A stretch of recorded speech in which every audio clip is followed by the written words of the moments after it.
Cheikh Omar xam nga moyen généraux état lañ la jox yow sa moyen généraux mooy sa làmmiñ parce que tu fais grande gueule ngay jaay. moom toujours yi muy wax répétiteur la da koy mooy yi gars yi booy di waxtaan frustré yi li ñu leen frustré yooyu lay récupéré ànd ak ñoom ci combat boobu am na benn genre population boo xam ne moom bëgg a capté mais na xam ne ay njaacaar la fekk lu mu ëpp xam nañ bu baax a baax ba fa mu jëm te ñu koy xaar. nit ki jot sa téléphone loo xam ne wóor na li moomu nga ne laa dem jaay ko lekk ko te man maay waar nit ñi di leen wax lu ñu jub ak lu ñu war a def ak lu ñu war a def man juum naa yónnee naa la junni boo xam ne keneen a nga ko war a jëndee ordonnance mu juum mu ñëw ci sa téléphone au lieu nga oo ma ne man dama yónnee junni xaw ma la nu mu demee nga ne déedéet suma liggéeyu ndey la naa ko lekk mais loolu baaxul mais loolu dara raw na ko maanaam loolu gor bu ko defoon dootul nangu kanam gi doomu aadama gis ko. Salaamaaleykum. Bon, Tabaski, on n'égorge que des moutons.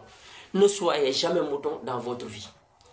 Tabaski, on n'égorge que des moutons. Ne soyez jamais mouton dans votre vie. Bon, d'accord. Tey nag dañuy ñëw décortiquer xutba imam bi ak expliquer yenn détails quoi. Parce que man tey li ma gis mooy bon concourir na après kii bi yëpp concourir na réseau yi xool naa mais imaamu Thiès bi. ak xaw ma imaamu Thiès bon def naa mooy jàkkay muusante fi Idrissa Seck di jullee Ndaamal Kajoor maanaam Ndaamal Kajoor ak imaam bi man dama yaakaar ne jàkkay muusante googu jàkk ji jumaay ju tudd xaw ma jumaay muusante xaw ma jàkkay muusante dama yaakaar ne foofu muusante fay daw quoi parce que imaam bi tey xutbam bi mu ngi nekk ci naan Sénégal maanaam comme si c'était fii dañ fi interdit ku doon milliardaire comme si c'était maanaam pas bi au lieu mu wax ci maanaam milliardaires yi nga xam ne maanaam dañoo jël ñun fii problème bi du question wu interdire ak kuy doon milliardaire ak ku ko bañ a doon mais fii il est question de ñoo xam ni alalu askan wi lañ sàcc góor gi sa alaluy sët say doom say sëtaat maanaam alalu askan wi lu ñëpp bokk ñëpp moom ko yow ñii ñu jël ko ñoom ñu woo leen góor gi dañ leen convoqué de ñii dañ leen convoqué tegal leen ay dossier ne leen lii ak lii ñoom ci seen bopp mii muñu de dañoo teg ne nañ joxe lii pour ñu am liberté li ci des dinañ ko indi ak jugement ba ya ca topp waa tey imam bi yow imam tey amoo loo def lu dul di wax loo xam ni comme si c'était maanaam réew mi dañ fi tere ku doon milliardaire loolu kenn tere ko mais ñi am ay milliards te amee ko ci seen sago te amee ko ci jàmm kenn woowu leen milliards yi ñi ñu woo mooy ñi nga xam ne dañ doon xool ci alalu askan wi seet ba seet maanaam man daal imam bi tey dama jaaxal moom devant Ndaamal Kajoor man damaa yaakaar tamit pas suñu imam yi yenn saa yi devant politiciens yi bon man xaw ma lu ñuy régler xaw ma moo tax bon jot na sëkk nag suñu imam raati bi wax dëgg neex yàlla ñu garantir leen lu bare comme niñ koy defee ci yenn société comme Makka ak yooyu nga xam ne imam bi du dépendre ci daray politique du dépendre ci daray politicien parce que pas bi devant Idrissa Seck man bon reconnaître moo ko sax il est passé totalement à côté xutba est-ce que tamit bon tey grande mosquée bu Dakar imam Moussa Samb gis nga bi mu yemee ci xutba wax historique gu maanaam historique gu rey xar meeg bon depuis ca maam Ibrahima ba Ismaïl ba ci xar mi ba mu ca yemee tey gis nga kenn dagg-daggeew parce que ñëpp xam nañ ni li muy wax lii mais pas yi dañuy ñëw bëgg ci defaale seen soxlay bopp wala di waxaale seen waxi bopp loolu am na noo xam ne président xanaa imaamu ratib loo doon am na fu canal boo xam ne mën nga faa wax ak président de la république ci loo xam ne du ci public wax dëgg neex yàlla mais man li ma jàpp mooy tamit sunu imaamu ratib maanaam benn imaamu ratib ñu koy bàyyi moom kese muy décider li mu war a xutba man pour man imaamu ratib yi jot na sëkk balaa genre événement yi di wax ngaanaam li muy wax muy incombé jumaa ji muy incombé jàkk ji ñenn ñi di ñëw di julli si duñu sawarati wala nangam parce que xutba yi mooy tax ñenn ñi bu imaam balaa muy yeggale ñii di gàddu seeni basang kenn di ut foo jaar jot na sëkk imaam bu ciy xutbaati maanaam mu jar nga concerté wu ak say moroomu imam ngeen waxtaane ko ñu xam ne lii ngay xutba lii ngay wax balaa ñuy ñëw ñu xam ne ci lii ngay wax nii nga koy waxe nii ñu wax discours bi wax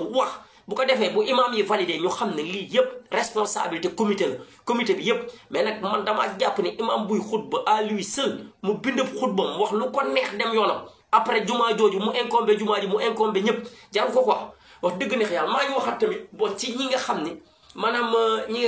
ay Bougane Gueye complexé yi parce que tey imaamu Thiès bi man dama kaa jàppe pratiquement man dama amoon impression sax imaamu Thiès bi dama jàppoon ni Badara Gadiaga comme si c'était Badara Gadiaga moo toogaat jàkkaarloo parce que li Badara Gadiaga doon wax man moom rek laa doon déggaat quoi Badara Gadiaga maanaam mel ni fii nit ñi dañoo iñaane ko doon milliardaire wala dañoo soxore ko doon milliardaire wala na waxuñ du loolu de il n'est pas question de ça donc ma ñëwaat ci ñëw ay Bougane nag ay nii di wax naan ay génn nag ay puissance étrangère ak ay nanga gis nga genre Bougane yi lii moo tax maanaam yow mënoo sax jàll parrainage parce que complexe nga am parce que Bougane amul culture générale xamul dara tête vide la ñoom xam nga lu ñu xam tubaab bi na weex nga am complexe am Bougane encore une fois république ay tubaab wala ay nit ay doomu aadama tout comme Ousmane Sonko tout comme toi Bougane tout comme autre ñoo ko teg di ko jàllale maanaam ba adduna ba ñenn ci adduna bi comme ñun peut-être ak ñun ñi nga xam dañoo fa sosoo ci tubaab yi ñu valider ko depuis loolu ñu tënku ca donc est-ce que jotul ñun ñu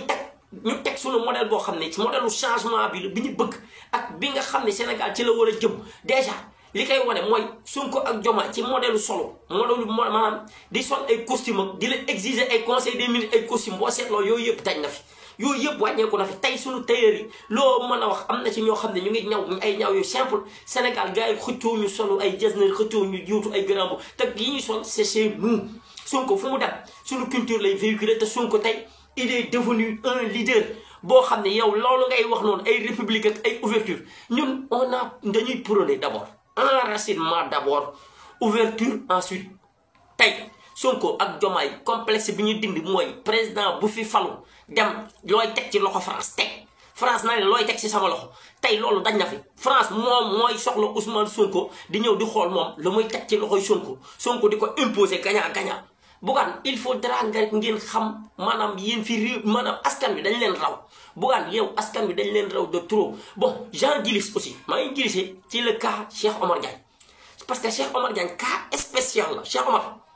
wax dëgg neex yàlla Cheikh Omar Diagne franchement man boo aw ma benn haine pour toi mais Cheikh Omar malheureusement pour man amoo chance bon ku mu neex nag patriote bu bëgg dara te xam dara te xam fi projet bi jëm te xam Cheikh Omar Diagne day mel ni comme si c'était moom mooy chantre projet bi maanaam moom moo créé projet te projet bi ñi ko jëmmal créé ko bind ko Cheikh Omar vision bi ngay jéem a teg gaa yi vision bi gaa yee la ko bind gaa yaa ko teg gis nga bu ñu demee ba jànkoonte rek administration xam nañ projet bi maanaam nan lañ koy contourner nan lañ koy tegaate teg jalon yi mais du question li nga bindoon en tant que opposant ñëw da nga koy glisser muy dem di forcer muy dem c'est pas ça yéen vous souhaitez l'échec de ces gens là alors que ñun ñi porter projet bi teg projet bi ñun li ñu gëm mooy projet bi bu baaxee ñu na bu bonee ñu na te projet bi day baax Cheikh Omar encore une fois yow projet bi mënoo ko gën a xam Ousmane Sonko projet bi mënoo ko gën a xam Diomaye li ngay jaay nii di ko wane yow ñenn nga mën a nax maanaam ñi nga xam ne ay patriotes yoo xam ne la ay soft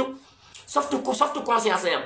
mais patriotes yi enduré wu xam maanaam ñi nga xam dañoo imprégné de trop Cheikh Omar Diagne ak ay gars yi jaaxaluñu parce que Cheikh Omar Diagne yow li la booleeg projet bi mooy kaso Diomaye da nga jëloon sa yoonu bopp doon teg sa bopp Cheikh Omar Diagne malheureusement pour toi maanaam lii gënoon ci yow sax mooy ñu banoon laa fal dara nga dem assemblée de doonoon député malheureusement pour toi mais parce que yow Cheikh Omar Diagne amul dara looy teg yow sa làmmiñ bi dugal na la ba nga génne sa bopp biir palais tey projet bi ngay wax di ko teg nii boo ko gëmoon te muy dëgg ci yow maanaam fa nga toogoon fa nga tu étais mieux placé là-bas pour jàpp ci projet moo gën fi ngay toog ni si plateau télé yi ça ne sert à absolument rien Cheikh Omar Diagne dañ la jox fonction ci biir projet bi ne la kaay occuper lii maanaam Diomaye bi occuper république bi yow tu t'occupes de Diomaye loolu lañ la jox mais bon malheureusement pour toi wax ngaa wax ba génn ci sa bopp tey ngay jéem a jaay ni ñi nga xam ne ñoo bind projet bi teg vision bi di leen gën a jaay ni yaa leen ko gën a xam négatif Cheikh Omar vraiment négatif tey jii ku génnoon fas yéenee jël revanche di saaga gars yi di xas gars yi nga woo ko léegi ni ko kaay am nga place bu Belane wala am nga place Grande Gueule. moo jël dogal boobu. parce que moom man nag bi mbir mi amee ka ma war a woo naa ko laaj ko muy Simon Faye. mu ne ma mais Bougane moo ko def loolu yi. moo ko def loolu yi mais bu ko def loolu ku ko def la. na ko dàqal Serigne non mais du man kase xam nga bu doon man kase la sax mën na nekk peut-être ma xam ni man maa. est-ce que ko suñu ko pertoon plainte. moom Bougane. non xam nga man liggéey naa ba le 16 bi le 16 jotee. renseigné wu naa ñu ne fay nañ ñëpp. te fay la yow. man biñ ma kiiwee jaar naa fi ma war a jaar pour ne nañ ma fay sama xaalis. parce que nag waaw parce que comme amuñu lu ñuy seet aussi si doxalin bi nañ ma fay. ñu fay la. ba ma woowee administration bi ñuy naqal ma xam ni moom moo bloqué affaire bi moom laa envoyé message. moom Bougane ñu fay dama ko envoyé message matu sax une heure de temps ñu versé ma sama xaalis parce que comme nag ñaaw na ba pare may wéy di ñaaw rek man noonu laay xeexee comme ñaaw na. dëgg la ñaaw rek. salaam gars yi patriotes yi ak sénégalais nuyu naa tout le monde jox leen seen wàccuwaay di leen balu àq di leen baal àq di ñaan yàlla defal ñu yàgg koo fekke te rafet aw fekke ko ay téeméeri at na ko yàlla defal sénégalais yëpp ak mboolem bépp doomu aadama mais xool leen sëriñ ñaam yi ma ñëw ci Bougane Gueye Dany Bougane Gueye Dany tey gis naa ko muy wax di jéem a wane bon exemple di jéem a wane ne ñu yónnee réew waaw waaye Bougane bala ngaa digle cangaay da ngay set yow sa boîte bi nga nekk kër gi nga nekk muy Sen TV dictature nga ko yore sëriñ ñaam yi preuve la ci sëriñ ñaam nee na bi ñu koy dàq dafa xëy gis émission yëpp ñu effacé ci turam kenn waxu ko dara émission yi mu war a def yëpp dañ ci effacé turam léegi mu woo Simon Faye laaj ko mu ni Bougane moo ma ko def loo mais loolu bu dul dictature lan la ndax yow yàgg Serigne Niang deful faute grave deful loo xam ne dafa wàccoo ak liggéeyam nga war ko sanctionné xañ na ay position neexu la nga dàq ko loolu bu dul dictature lan la te defoo ko moom dong sëñ Saliou Gueye Abdoulaye Mbow Cheikh Omar Talla ñii ñëpp nga xam ne ay borom bopp lan yow daa mel ni borom xam-xam da lay gêné ñi fa am xam-xam ñëpp bundu xataal nga leen ñu dem nga dem recruter ay nit ñoo xam ne ay monsieur wii dañ ca ginnaaw la ñuy topp loo wax ñu ni waaw nga bàyyi leen fa. kon yow ku mënta gérer ab boîte ku mënta gérer ab télé ak ab rajo mënoo yorum réew télé beeg rajo bi nga yor dictature nga ciy def ñi fa jaar ñoo ko wax. Cheikh Omar Talla nee na envoyé nga ko vox message ci en pleine émission envoyé nga ko message di ko jéem a recadrer naa ko bul wax lii waxal lii waaw yow dictateur bu mag nga kon tey boo ñëwee fii di génn naan réew mi dafa metteeg ñii nangam ak ñi war a yor réew mi ñi yor réew mi ñoom defuñu la nawle te yow ban importance nga am ci politique yow mosoo jàll parrainage mosoo dem élection benn élection nga mos a dem maire mu Sacré-Cœur da ngaa bootu woon yaa ngi am 0,0 parrainage dem nga 5 parrainage jàlloo parrainage ba pare foo génn sa télé bi dara la ñu lay jaay nga mel ni yow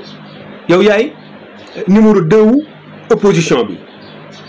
fi ne nii da ngaa mel ni yaay numéro 2 opposition bi te mosoo dem élection waaw mais kuy digle cangaay da ngay sangu kër gi nga yor dictature nga ko yore koo xam ne nag ab télé dong nga yore ko dictature boo yoree am réew musiba am ndeyu réew mi doo ko yor waaye li may wax ni sosuma ci dara sëriñ ñaa ngi nii bi nga koy dàq ni nga ko dàqee ñaaw na trop ku yor soxna bu yorul soxnaat yor na ndey ak baay yor ay mbokk ay mbokkam yaakaar ci ñoom nga xëy dagg salaire am waxoo ko paa bi oustaz bi waaye sama paa bi lu may bëgg a dal paa bi na arrêté woon ci affaire Sonko yi xam naa ni dañuy déggante sax mais maa ngi koy plané paa bi nee na moom itam bi ñu ko arrêté ci nga dagg salaire am seeti woo ko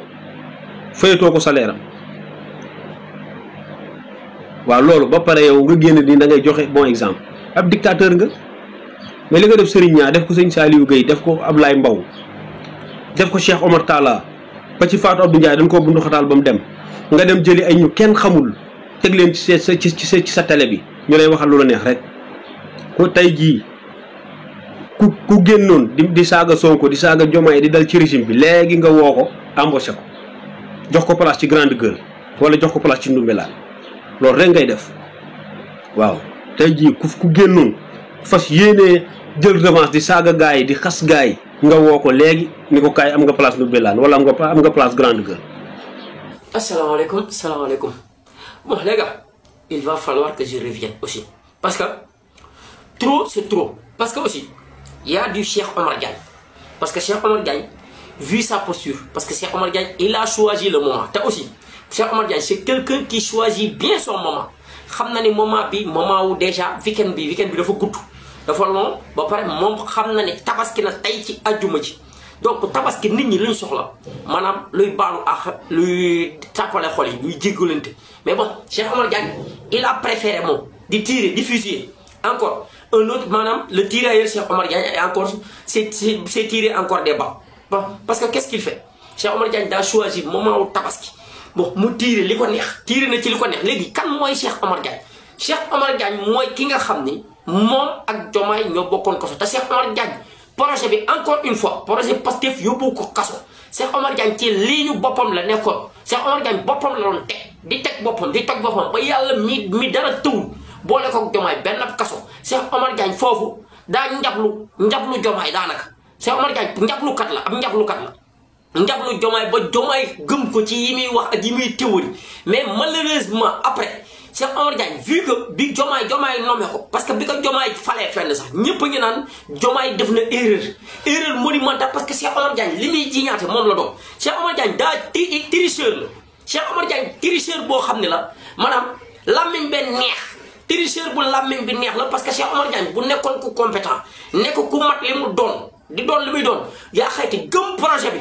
moom bu doon gëm na projet bi te muy dëgg ci moom nañ ko waxante te dee maanaam projet bi fi mu toll Cheikh Omar Diagne du jéem a teg yoonu boppam Diomaye di wax jëm doonaat mu jëm gauche te ci koo xam ne mën ngaa wax ak Diomaye téléphone ak mën ngaa wax ak moom palais toog nga dugg bureau koo xam ne yow déjà moyens généraux état 60 milliards ngay gérer maanaam Diomaye mooy gérer Sénégal Cheikh Omar Diagne daan gérer Diomaye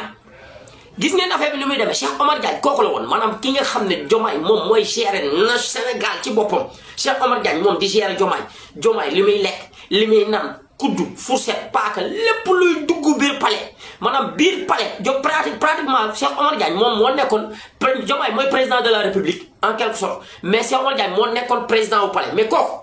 par manque de compétence ak manque de tëj làmmiñam ak maanaam grande gueule bëgg gis leen ma bëgg ne man maa def nii moo ko yóbbee li ko yóbbee lépp léegi tey amul lu muy def lu dul di tirer waat ci projet bi quoi parce que Cheikh Omar Diagne il le fait sciemment di tirer ci projet bi alors ñun on a compris Cheikh Omar Diagne ñun comprendre nañ ni yow tu n'es pas diplômé yi ñu lay wax da ngay fa doo ko miim fenn Cheikh Omar Diagne professeur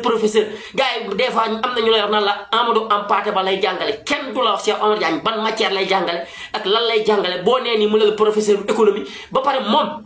il tire sur tout ce qui bouge day tirer ci chroniqueur yi te Cheikh Omar Diagne lui himself Cheikh Omar Diagne chroniqueur parce que Cheikh Omar Diagne boobu ba léegi mu ngi wax kenn faalew ko mais il a fait sciemment parce que Cheikh Omar Diagne déjà li ko gën a métti mooy man j'aurais souhaité mu dem ci dialogue bi quoi parce que Sénégal la bon il a ses idées am na ñu ko gëm dem na ba aussi bon même bu dee day naxe am na ñu mu nax di jouer seen maay mais Cheikh Omar Diagne li mu leen du woo du ko Cheikh Omar Diagne du ko tricheur la comme moom li muy wax gars yi moom li muy jéem a jiñ ay El Malick ak yooyu El Malick du tricheur El Malick wax na lan moo waral oto yi mais Cheikh Omar Diagne moom qu'il soit d'accord ou qu'il ne soit pas d'accord Cheikh Omar Diagne n'est pas le Sénégal Cheikh Omar Diagne moom ak Karim Xurum Xaax ñoo bokk même idéologie c'est que Karim dafa yaroo ci mbedd mi xëj na Cheikh Omar Diagne moom au moins am na sax benn éducation mais Cheikh Omar Diagne ak Karim kiif benn nit ki la Cheikh Omar Diagne peut-être il sait s'exprimer plus que Karim parce que Cheikh Omar Diagne waxu day jéem a incarné intellectuel alors que intellectuel bi muy incarné du ko maanaam tricheur de diplôme la Cheikh Omar Diagne tricheur de diplôme la Karim tricheur la ñoom ñaar yëpp grande gueule lañ léegi nag ñoom ñaar boo leen seetloo ñoo doon ànd mais buñu demee ba ci biir dañuy taxalikoo mel ni ku taxalikoo alors léegi ñoom Cheikh Omar Diagne li mu naan ay d'accord nag ay nangam ak ay état beeg yooyu moom li muy jox Sonko Cheikh Omar Diagne gëmul Ousmane Sonko Cheikh Omar Diagne ku ko gëm tamit da ciy jaaxaan képp nga ne parce que Cheikh Omar Diagne gëmul ku dul boppam gëmul parce que Cheikh Omar Diagne mënut a gérer réew mi Cheikh Omar Diagne il a triché sur tout là léegi nag biñ demee ba nga xam ne Cheikh Omar Diagne dàq nañ ko pale ba parce que aussi nit xam nga nit boo nekkee nit ku nite wax dëgg neex yàlla projet bi ñëpp li ñuy viser mooy dugg primature wala dugg palais mais kii viser ba dugg palais man yaakaar naa doomu aadama am réew adduna même États-Unis sax xanaa boo demoon bay liggéey Maison Blanche di nga xool nooy gérer sa bopp ak Cheikh Omar Diagne li ngay occupé budget yow Diomaye yor Sénégal yow nga yor Diomaye maanaam ngay wax luy contrecarrer Diomaye après day joué ci moyenu public bi Cheikh Omar Diagne day joué si seen moyen yéen Sénégalais yéen Thiès Sénégal bon am na nag ay fans club parce que Sénégal dafa am ay fan mais am na ñoo xam ne du ñu réfléchir parce que ñun dañoo yeew Sénégalais yeew fer nañ ci ay nax Cheikh Omar Diagne ñun mënoo ñoo nax gënoo ñoo yeew El Malick a été assez explicite pour le pourquoi muy jënd oto yi le pourquoi muy def la nangam parce que ay contre maanaam di jéem a taxale El Malick Ousmane Sonko ak Diomaye loolu moo fi amul yoon parce que aussi Diomaye Cheikh Omar Diagne quoi qu'on puisse dire yow xam nga koy Diomaye dina la xam donc li tax Diomaye choisir dàq la moom xam na ko gis nga Cheikh Omar Diagne yow yaa nekk fii di nax sa bopp ak di nax ñi nga mën a nax mais li nga xam nga ko Diomaye li mu xam na ko parce que koo xam ni maanaam déjà moyens généraux état lañ la joxoon donc Diomaye gérer la République toi tu gérer Diomaye en toute sincérité léegi nag Cheikh Omar Diagne ñëw fii un Cheikh Omar Diagne on n'a rien à apprendre sur ces genre de kii Cheikh Omar c'est que benn instant moom ñun ak yow ñoo yem benn chômeur de luxe nga di ñot di loo xam ni yow gëmoo ko Cheikh Omar yow à part fi la Diomaye tegoon est-ce que mës ngaa liggéey fenn kan poste d'abord lañ wax poste lañ wax ni moom nga doon liggéey mais après Cheikh Omar yow li ngay ñoddi li ngay teguwul di ngay wax noonu bon am na quelque part yoo xam ne dinañ d'accord man mën naa d'accord mais fii comme Cheikh Omar yow biñ la falee ci moyens généraux état yow yaa koy wax am na ñoo xam ne d'accord ñu woon mais yow yaa def lu la fa jëlee Aïda Mbodj mi ngay wax d'accord tam Aïda Mbodj defagul luñ ko fay jëlee parce que elle a la confiance de Diomaye et la confiance de Ousmane Sonko mais yow Cheikh Omar sa boppam yow palais yaa fa def lu la fa jëlee parce que ça boo defee dara dangaa naw xam nga Cheikh Omar luy sa problème biñ la falee biñ la tegee palais yow ñaara ba te ba léegi ci loolu nga ne nawloo woo Diomaye nawloo woo Ousmane Sonko parce que ay kii nga leen teg ay booy da nga leen jàppee say booy alors que booy yooyu nga jàppee say booy jox nañ la cër biñ la war a jox la maanaam fonction biñ la waroon a jox mais malheureusement pour toi tu n'as pas su gérer les maanaam tes propres moyens généraux yow sa moyens généraux Cheikh Omar xam nga moyens généraux état lañ la jox yow sa moyens généraux mooy sa làmmiñ parce que tu fais grande gueule ngay jaay malheureusement pour toi jaru ko li ngay jaay noonu jaru ko Cheikh Omar tu ferais mieux de le fermer parce que c'est mieux. mu ngi nekkoon di am réunion interministérielle mu ngi nekkoon di am parce qu'on a un secrétaire général du gouvernement fort qui est Boubacar Camara. Il a une stature boo xamante ni permettre na ko tey jii bu premier ministre nekkul moom il peut diriger les travaux du gouvernement comme ni ko premier ministre bëggee woon. te loolu mooy un état fort loolu mooy un exécutif fort c'est ça des hommes forts dans un exécutif mooy centralisme présidentiel bi ñu doon dund mu jeex parce que bu njëkk ba mais c'est ce qui avait amené le président de la République Macky Sall mu supprimer woon le poste de premier ministre parce que le poste de premier ministre dañ ko jàppee woon un bouton opérationnel boo xam ne dañ ko président moo koy taal heure bu ko neex fay ko heure bu ko neex mais ak li ñu nekk di dund on a un président de la République qui préside et un chef du gouvernement qui gouverne te noonu la état war a doxalee léegi nag nos hommes politiques malheureusement dañoo nekk ci système boo xamante ne ñoom loolu maanaam tàmmuñ ko woon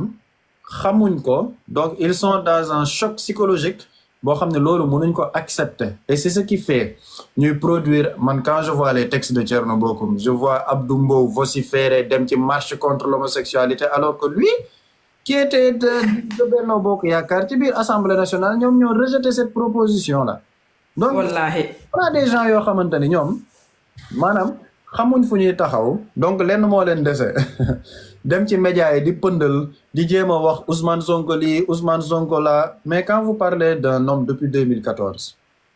plus vous parlez de lui plus Dieu l'élève plus vous parlez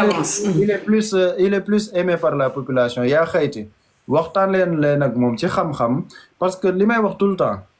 l'œuvre humaine elle est perfectible tey jii on a des dirigeants yoo xamante ne fal nañ leen wóolu nañ leen mais dina am yenn yoo xamante ne duñ ci d'accord ak ñoom donc ñu d'accord ak ñoom nañ koy soulever mais ñu teg ko ci xam-xam waxtaan ak sénégalais parce que la masse silencieuse bi nga xamante ne ñoom ñooy fal ñu ngi ne teg di déglu ku nekk nag mais xam nañ fu dëgg féete parce que tu peux pas être un homme politique pendant 12 ans ñu jox la réew mi vous vous êtes manifesté par quoi mais tey jii quand on voit Pape Malick Ndour parler mooy li ma waxoon ci vidéo bi rek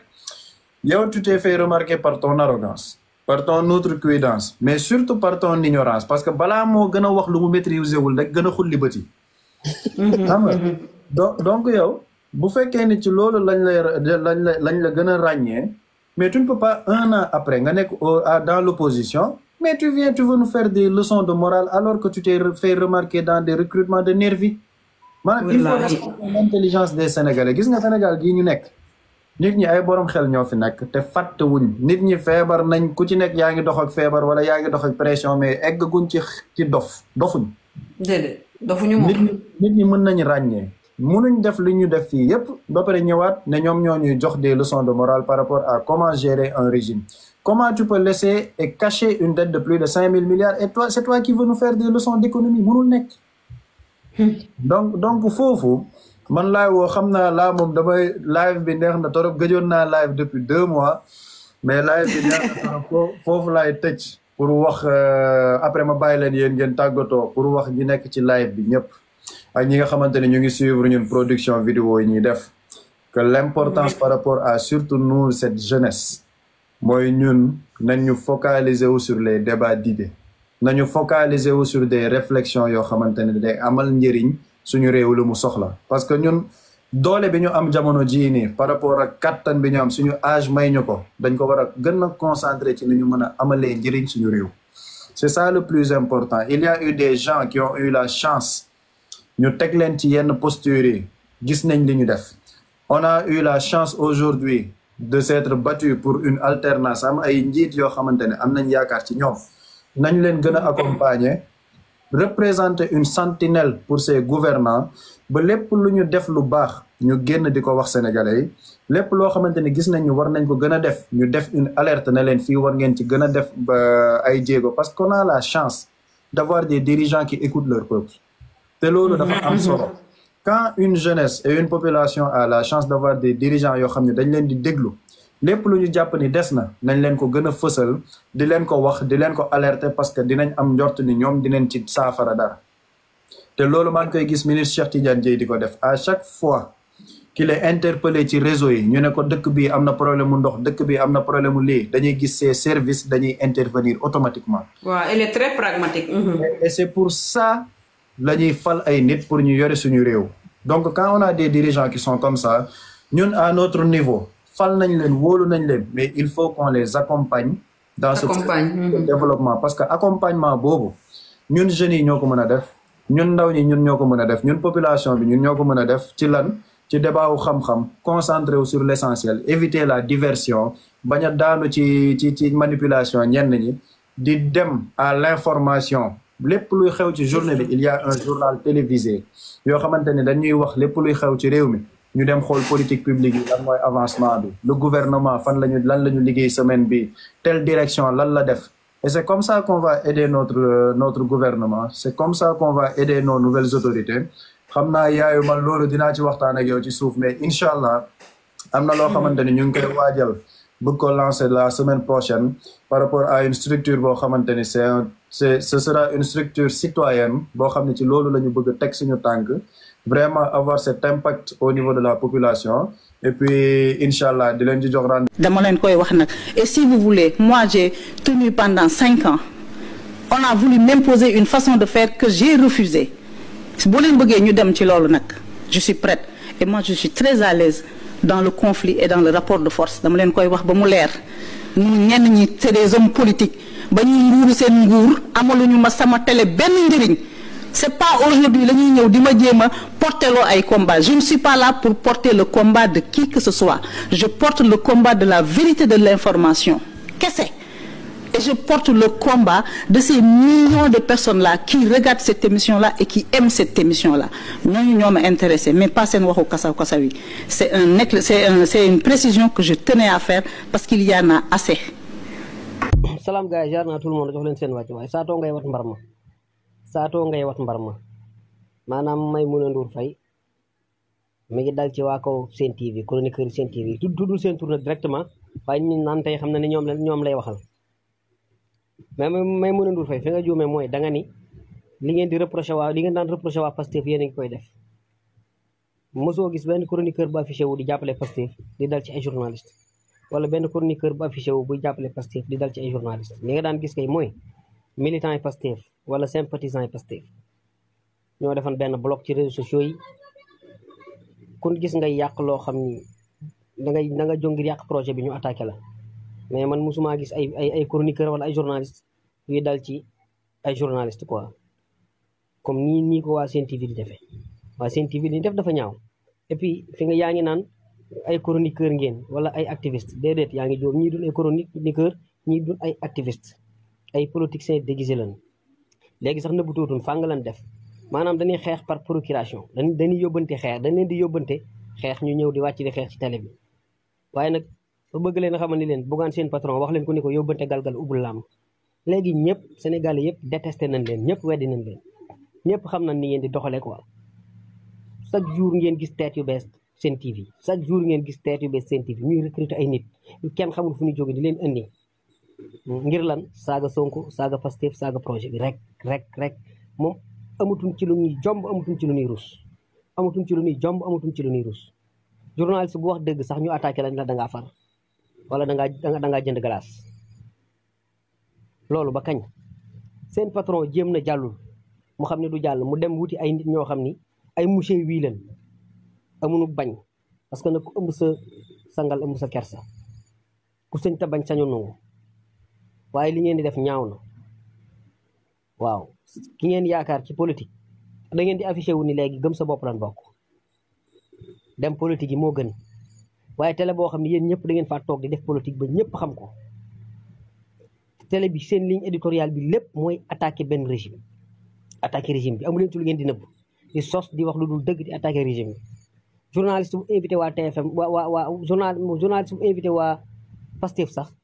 wax ci waa Pastef lu baax ngeen xas ko ni daa jënd glace may mun a Ndour Faye tamit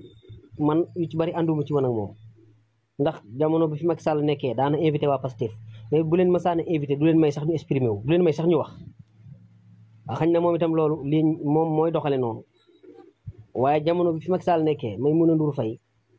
bu ma saana invité ko bokk Pastef sax du la may nga wax quoi du la may nga leeral li nga bëgg a leeral waaye yéen moom yéen waa télé bi di waa Sen TV moom ñëpp leen tane te amuleen lu ngeen di jomb amuleen lu ngeen di rus parce que fu waay jógee ku contre Ousmane Sonko ngeen dem indi ko teg ko ci plateau Bougane indi ko teg ko ci plateau bi muy xas di saaga di xas di saaga amuleen vergogne amuleen lu ngeen di rus amuleen lu ngeen di jomb xeex par procuration bu leen ko nangu bu leen ko defal kenn bu leen ko defal kenn mais li ngeen di def nii waa Pastef sax daawuñu ko def parce que yéen da ngeen di dajaloo ci télé bi di xaste di saaga bàyyiwu leen kenn Abou Diallo moom mën naa ànd ak yow tey suba mu xas la ay vidéo ba ngi fi ñi muy àndal ñëpp xas na leen daaw ak daaw jéeg tey muy ànd ak ñoom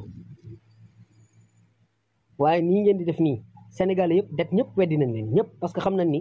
Bougane moom du dara quoi du dara waaw parce que nag dem di recruter ay nit ñoo xam ni nekkiwuñ fi lu may saaga Pastef saaga Sonko saaga Pastef ah ba pare bu ñu waxee ñu naan dañoo neutre su te télé bi ak rajo bi yoonam nekkul ci politique gu Bougane loolu amul Maïmouna Ndour Faye sax wax na leen ko Maïmouna Ndour Faye am na fu la fenn nee na leen politiciens yi ngeen di invité ban nekkee au pouvoir defalul ma dara kon duma leen xeexal duma Maïmouna Ndour Faye foofu ànd naa fekk yow bul def kenn nagu sarax bul def sa bopp nagu sarax waaw politiciens yi am problème daw làqatu ci télé Bougane bi ñu leen fay invité ñuy saaga di recruter ay chroniqueur ak ay activiste ñu wax soi-disant chroniqueur sax laay wax ak soi-disant activiste ñu nekk foofu di saaga yow bu la kenn dugal ci yooyu waaw Bougane musta ànd ak ñoom daa dem ba jaaxle xamatul nu muy def mu daw dem ci politiciens yu perte yi genre Moustapha Diakhaté yi da dem jëli ànd ak ñoom chaque jour mu invité leen ñuy saaga di xaste man Moustapha Cissé Lo barki dem ba ma ko déggee ñu ni day dem Sen TV laa xam ni day chargé ji régime bi day xasi régime bi te seetaan ngeen ko ba mu demee daa xasi régime bi ba doyoon waaw Ahmed moom nga xam ne moo doon dalal Moustapha Cissé Lo journaliste la mais léegi yàq na boppam dootul Lamine Gueye journaliste la mais yàq na boppam Fatima kii animé grande gueule journaliste la mais yàq na boppam ñeneen ñi moom waxuma seeni wax ay Kader ak ay Abou Diallo ay Bamba ak ay Modou Fall ak am na kuy sol kab mi ko fay ñëw fan yi ñooñu ak benn gis naa fa beneen gaañ aussi bu sew ñooñu moom waxuma seeni wax ñooñu moom koo xam ni dafa ëmb sa sangal ëmb sa sutura ku sëñ te bañ sañ a nangu Bougane bëgg naa politique bëgg na ko saagal Pastef mu dem indi leen teg leen ci plateau bu ñuy saaga Pastef di chargé Pastef waaw mais man journaliste ya fa nekk ba pare nungu loolu man ñoom laa xamatul ci ñoom dara parce que loolu journaliste waru ko nungu. léegi ñu ñëwaat dellu si ci bon situation dëkk bi aussi pour man jàpp naa ni am na loo xam ne war nañ ko xoolaat quoi parce que Tëngéej war nañ xoolaat zone Tëngéej ak sénégalais yi maanaam ci benn fan temps bi nit ñi def ci télé bi temps bi nit ñi def non loolu war nañ ci jug war nañ ci trouver ay solution yoo xam ni soit dañuy trouver ay terre yoo xam terre bi dañ ko war a prolonger li mooy war a dëkk kenn waru koo concentré ci benn ville donc dëkk bi waroon naa ubbeeku bu yàgg terre bi di dem ak ñëw nit ñi xaj ci nit ñi mën a dem waxtu wu ñu ko bëgg dem ñëw maanaam am réew pour mu développer dem ñëw bi day yomb parce que ñun ci période benn jour 2 jours 3 jours da ngay gis sénégalais yi si benn sénégalais mën naa def 3 heures de temps wala 4 heures de temps nit mën naa jël vol sax maanaam jaar ci espace aérien bi jiitu ki nga xam ne sénégalais bi nga xam ne dëkk la jëm biir Sénégal rek jiitu ko fi. te pourtant moo ko njëkk a déclenché loolu nag war nañ cee jug bon man maa koy waxaat aussi Tëngéej li jëm ci côté juuti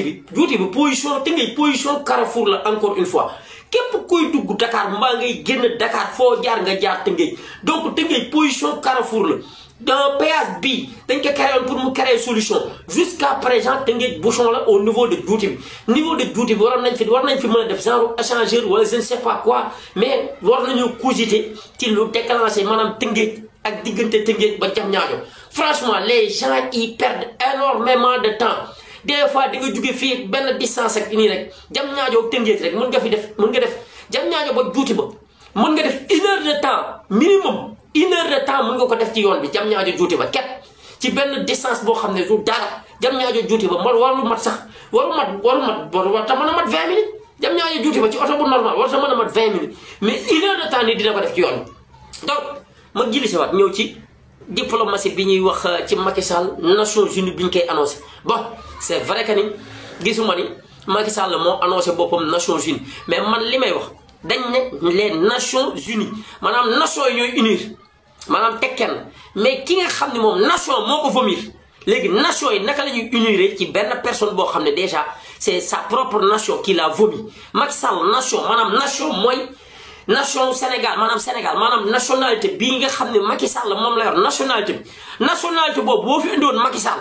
pour voter ko tey mu war a jiite maanaam Macky Sall boo doon jiite tey quartier Macky Sall mënatu kaa jiite ci Sénégal donc kooku ñuy xalaat di wax naan Nations Unies maanaam toutes les nations unies derrière Macky Sall li ko voter koo xam ne déjà c'est sa propre nation qui l'a vomi donc man loolu mooy Nations Unies moom génn na ci la mu waroon nekk Nations Unies parce que Nations Unies day futtee ko ba set summi moom sànni maanaam immeuble bag yooyu yëpp dootul exister Macky Sall maanaam président maanaam Macky Sall la nekk jiite Nations Unies mooy Nations Unies moom bu yeboo nga xam ne moom institution ba maanaam moo amatul valeur jeex na tàkk parce que institution boo xam ne ka fay ne c'est sa propre nation qui l'a vomi donc man des fois am na yoo xam ne bëgguma ci woon sax di attardé wu bëgguma ci woon di wax mais comme mu ngi bare ci tool yi ay Macky Sall ak ay proposition ay Mimi Touré man bon maa ngi wax Mimi Macky Sall moom Nations Unies jarta sonn parce que xam naa ne déjà maanaam nationalité bi mu yor rek xalaatuñoo jël Macky Sall di ko yóbbu Nations Unies di ko ci koo xam ni Maroc gee mu ne déjà royaume ba mu ne toog fa déjà Nations Unies Macky Sall ci Nations Unies ci organisation Nations Unies Macky Sall mënta dem ci nation boo xam ne am na respecté na maanaam dafa bokk ci règlement wu nation donc dafa dem ci benn royaume la dem toog demoon ci état de ab royaume la dem toog Macky Sall osé wul dem ci état bi comme ni gars yi di wax naan républicain sa waay gars yi il faut dara ngeen di réfléchir ci gars yi yenn yi ñu leen di posone yi ñu leen di tegal di leen gëmloo gars yi dañuy orienté piste yi rek mais dofuñu Macky Sall demul géntam sax xalaatul dem ay Nations Unies géntul ko parce que déjà ci royaume la dem toog ñemewul dem ci nation boo xam ne déjà Nations Unies maanaam nation yi unir nañ pour kooku rek mu respecter loi règlement yi dëkk ya fa ne Macky Sall daa daw laxatu ci royaume donc sa waay yaa xayti jarul loolu jarul débat jarul sonn le moment venu nag bis bu loolu jotee ba nga xam ne loolu ñor na xom danañ ca wax lañ ca war a wax mais pour l'instant on s'en limite là. Merci Patriote vraiment Pape merci beaucoup pour ce plateau d'excellence parce que li may wax rek man je préfère un plateau où il y a même 10 personnes yi nga xam ne dinañ la déglu nga convaincre leen plateau bu am 10 000 personnes yoo xam ne ku nekk kenn du déglu sa morom ku nekk da nga bëgg am dëgg ci kaw keneen ki. Absolument. Tu as parlé tantôt de jeunesse. yéen jeunes yi ba pare bu ñu fàtte ne jeune bu nekk da nga am famille. que ñun ñi nekk si diaspora bi ak ñi nekk Sénégal jeune bu nekk ñi topp sa ginnaaw rek déjà loolu électoral la. te ñoom da nga war a def loo xam ne da ngay convaincre ñooñu da nga leen l'information doit être accessible à ñooñu mooy cible bi nga am loolu moo tax donc yow li may wax ne après dinañ ci wax nii man lépp li nga xam ne c'est pour aider le gouvernement je suis partante parce que ñun suñu devoir mooy vulgariser massifier wax li nga xam ne gouvernement bi moom lay def mais aussi def ay propositions parce que ce n'est pas tout simplement da nga war a wax li muy def non mais on a un esprit critique on a un esprit critique on a des observations à faire des propositions à faire wax ak ñoom parce que man li may wax toujours parce que man bu may waxtaan ak famille dama leen di laaj foofu lay jëlee sax yenn idées yi pour def lettre ouverte pour wax leen lii ak lii su ngeen ko defoon sur le plan sanitaire par exemple il y a beaucoup de choses à faire man ministère de la santé dama koy bind chaque fois dama koy bind lettre chaque fois di ko yónnee parce que damay bëgg mu xam ne même les programmes télé tu en as parlé tantôt waxoon nga ko nit ñi li ñu message yi ñuy véhiculer li ñuy wax nit ñi parce que ñun on a une cible variée cible boo xam ne dafa complexe et difficile à atteindre ba nga xam ne yow approche yi nga war am ce sont 1000 approches différentes donc ñun bu ñu jëlee benn programme fixé ko ci loolu xale bi nga xam ne tey am na 10 ans 12 ans toog di gis loo xam ne pour moom elle doit s'identifier à ça alors que li muy identifier wu ce n'est pas un programme adapté à elle absolument ak yeneen yi nga xam ne on doit en parler te loolu ministère de la femme ministre de la femme et de la famille ministère de la santé ministère de l'éducation je pense que ñetti ministères yooyu ñoom dañu war a am un programme en commun absolument dañu war a am benn programme boo xam ne daf leen di lier ñoom ñëpp ci l'espace bi nga xam ne on aura des relais parce que man je ne trouve plus de relais au Sénégal on n'a plus de relais et c'est aberrant c'est aberrant parce que les associations doivent servir de relais et doivent former des relais. Absolument. Les associations culturelles et sportives waru nekk association yi nga xam ne nawetaan ba nawetaan lañ leen di gis sur le terrain. On doit former des relais comme le faisait Plan International il y a 25 ans, il y a 30 ans. Ñu wàcc Sénégal former des jeunes Sénégalais def transfert de compétences ñuy dem dans les fonds les coins les plus reculés du Sénégal di former les femmes à l'éducation familiale IEC EVF di leen former loolu dañ ko war a dekkalaat ce gouvernement là dafa war a jëlaat la relève sur ça qu'on ait des relais qui vont sur le terrain ñu encadrer leen defal leen transfert de compétences ba pare former leen encadrer leen ñu wàcc pour sensibiliser parce que tey on assiste à beaucoup de maladies qui prolifèrent au Sénégal. tey li ngay wax ni tout développement national passe par un développement communautaire. Bien sûr mais sans le communautaire on ne va nulle part. On ne va nulle part parce que tey bu ñu amoon des relais qu'il faut même ces femmes là qui vendent des produits xeesal même ces femmes là qui déstabilisent d'autres femmes qui n'ont pas le niveau intellectuel wala d'autres femmes qui n'ont pas une santé mentale solide amuñu mindset boo xam ne mën nañu am élément de comparaison les relais allaient faire le travail sur le terrain et sensibiliser ces femmes là pour leur dire que lii ngeen di jël dafay yàq seen santé et te sensibilisation bi ce n'est pas nga wax ko sax ne ko li ngay jël dafay yàq sa santé mais da nga koy sensibiliser par rapport à sa famille qui a besoin d'elle qu'elle n'a pas le droit de tomber malade qu'elle n'a pas le droit de ne pas d'utiliser ces produits là parce que suba elle peut mourir et si elle meurt ses enfants seront laissés à eux-mêmes da ngay dugal ci bopp bi loo xam ne un déclic lay doon absolument mais on a besoin de ça donc le contenu éducatif le contenu éducatif ça manque au Sénégal.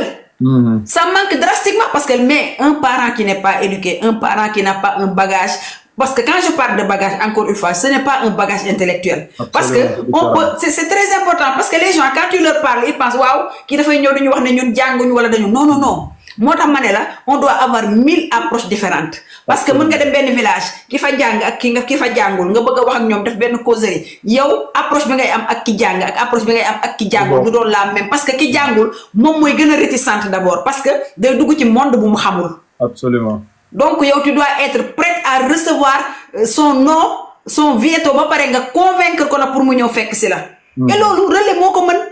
relais ci biir village bi ngay jëlee relais yi parce que relais bi bu jógee ci village bi dinañ am confiance ci moom mais day am keneen ku ko accompagner koo xam ne day nekk hors du village te yooyu yëpp ce sont des programmes communautaires yi nga xam ne dañ ko war a dekkalaat biir Sénégal sans ces programmes là on ne va nulle part donc mi ngi noonu je pense que après dinaa la yónnee sama numéro téléphone Pape. amul benn problème ñu waxtaan ci parce que li nga wax nii yëpp bëgguma spoiler gars yi mais li nga wax nii yëpp mu ngi ci li ñuy liggéey nii incha allah donc xam naa ne dinañ ci waxtaan boo ma ko yónnee rek man après dinaa la message ñu waxtaan ci bu baax incha allah. amul benn problème merci beaucoup. waa El Hadj Diagne yow naanal ndox rek ngir yàlla naanal ndox te nga noppalu ñun yow yóbbu nga ñu 2 mandats sax di. ñun le deuxième mandat ne nous intéresse même pas parce que li ñuy wax naan la réussite va parler d'elle-même ñun soxlawuñu sax deuxième mandat ce qu'on est en train de faire c'est faire avancer le Sénégal aller vers la souveraineté sûre et pérenne def loo xam ne bu subaa nos résultats vont parler pour nous on n'aura même pas besoin de faire la campagne électorale ñun on a fait 10 jours de campagne on a battu campagne en 10 jours on a eu 54%. Moins de 6 mois après on a redemandé la voix aux Sénégalais ñu joxaat ñu 54%. ñu kontaan ci lool sant yàlla te tey bu ñu ñëwoon élection suba la on est prêt parce qu'on va en sortir avec plus de 80%. Donc 2 mandats 3 mandats 4 mandats c'est le cadet de nos soucis suñu souci mooy constitution sénégalaise bi bu ñu paree ci moom ba verrouiller ko beneen doomu aadama dootul ñëw ubbeetik cette constitution là parce qu'on va la verrouiller. Constitution sénégalaise bi buñ ci paree ku bëggati nekk président Sénégal di nga dem waxtaan ak say mbokk parce que dootul doon nguur day nekk loo xam ne sacrifice lay doon un DG keneen ak keneen buñ la bëggee fal di nga ne xaar leen ma waxtaan ak samay mbokk parce que charge lay doon dootul nekk loo xam ne da ngay nguur ñu ñëw naan la sa yaayam defoon léegi sa baay defoon li sa wërsëgu nday la ak sa wërsëgu baay ñun on se bat pour ça on ne se bat pas pour un prochain mandat on se bat pour que samay sët suba ñu commencé dégg anglais à l'âge de 3 ans di ko làkk on se bat pour que suba samay doom mën a bind en wolof mën a waxtaan en wolof pour que la langue nationale ñu suñu olof bi ñu jël ko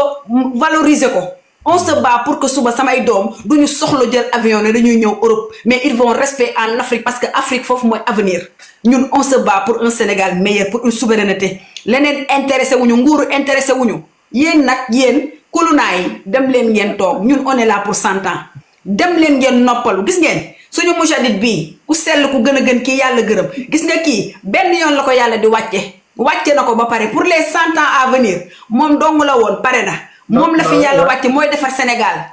bu leen sonn que ça vous plaise ou pas yow moom waa Pastef moom bu ma ci amoon ay contact dinaa leen noo yaayu moom jël leen ko porte parole quoi moom mën na def ak gars yi non yow ñii dañoo yabaate billaay dañoo yabaate ñoom xamuñu lu ñuy daj billaay gis nga Pape ñii bu ñu xamoon ñun fi ñu jaar bu ñu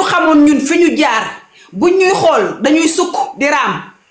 dañuy sukk di raam Macky Sall ak ay milliards am ak gendarmerie am ak FDS am ak lépp la ñu jël taxañ def ci pot muy rey ñuy avancer muy dóor ñuy avancer muy damm ñuy avancer muy jam ay bal ñuy avancer parce que dañoo ne woon Sénégal dafa war a changer par force c'est le moment ou jamais te gëm ko nag dañ ko gëm loolu moo tax ñu egg si fii Seydina Ousmane ba mu gënee metti le flambeau n'a jamais touché terre il l'a toujours tenu entre ses mains mu metti bakkenam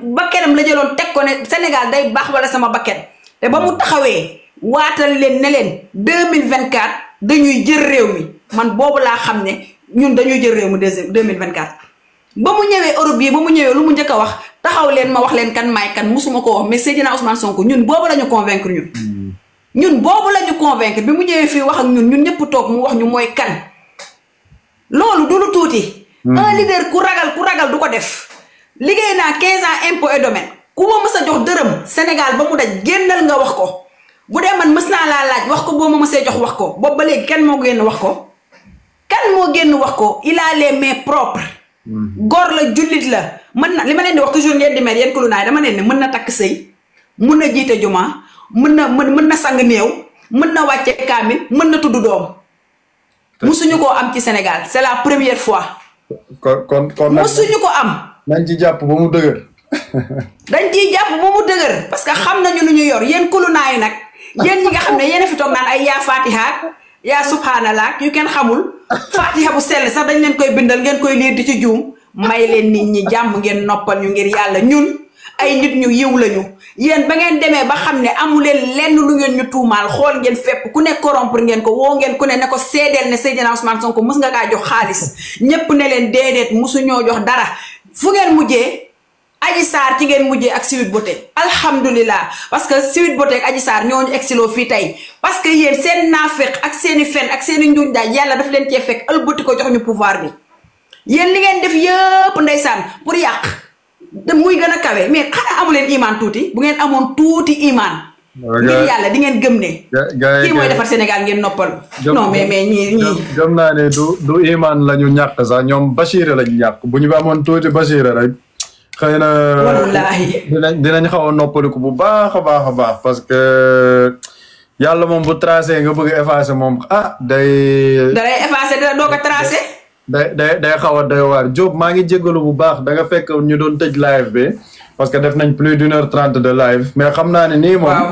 incha allah comme maa ngi waajal incha allah yoonu Sénégal moom xam naa dinaa gën a ñëw ci live bi